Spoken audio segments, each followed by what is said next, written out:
Seconde épître de Paul aux Corinthiens, chapitre 8.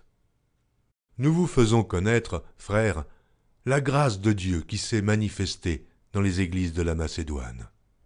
Au milieu de beaucoup de tribulations qui les ont éprouvées, leur joie débordante et leur pauvreté profonde ont produit avec abondance de riches libéralités de leur part. Ils ont, je l'atteste, donné volontairement selon leurs moyens, et même au-delà de leurs moyens, nous demandant avec de grandes instances la grâce de prendre part à l'assistance destinée aux saints. Et non seulement ils ont contribué comme nous l'espérions, mais ils se sont d'abord donnés eux-mêmes au Seigneur, puis à nous, par la volonté de Dieu. Nous avons donc engagé Tite à achever chez vous cette œuvre de bienfaisance comme il l'avait commencée. De même que vous excellez en toutes choses, en foi, en parole, en connaissance, en zèle à tous égards, et dans votre amour pour nous, faites en sorte d'exceller aussi dans cette œuvre de bienfaisance.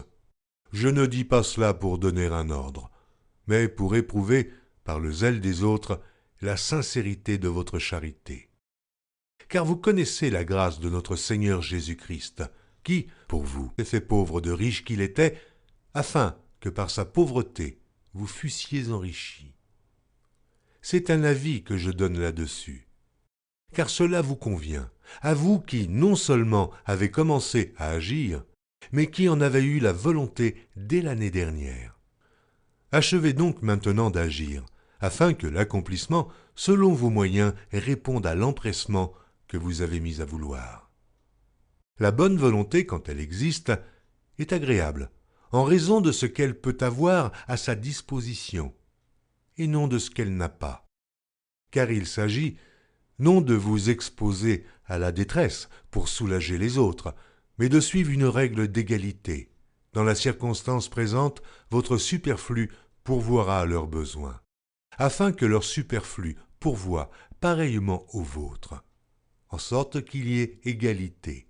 Selon qu'il est écrit, « Celui qui avait ramassé beaucoup n'avait rien de trop, et celui qui avait ramassé peu n'en manquait pas. » Grâce soit rendue à Dieu, de ce qu'il a mis dans le cœur de Tite le même empressement pour vous, car il a accueilli notre demande, et c'est avec un nouveau zèle et de son plein gré qu'il part pour aller chez vous.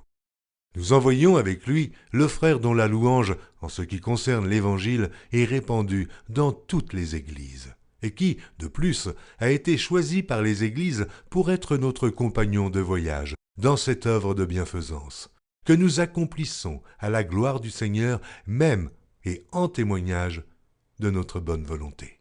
Nous agissons ainsi afin que personne ne nous blâme au sujet de cette abondante collecte à laquelle nous donnons nos soins.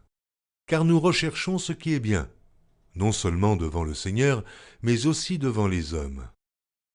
Nous envoyons avec eux notre frère, dont nous avons souvent éprouvé le zèle dans beaucoup d'occasions, et qui en montre plus encore cette fois, à cause de sa grande confiance en vous. Ainsi, pour ce qui est de Tite, il est notre associé et notre compagnon d'œuvre auprès de vous. Et pour ce qui est de nos frères, ils sont les envoyés des églises, la gloire de Christ. Donnez-leur donc à la face des églises la preuve de votre charité, et montrez-leur que nous avons sujet de nous glorifier de vous.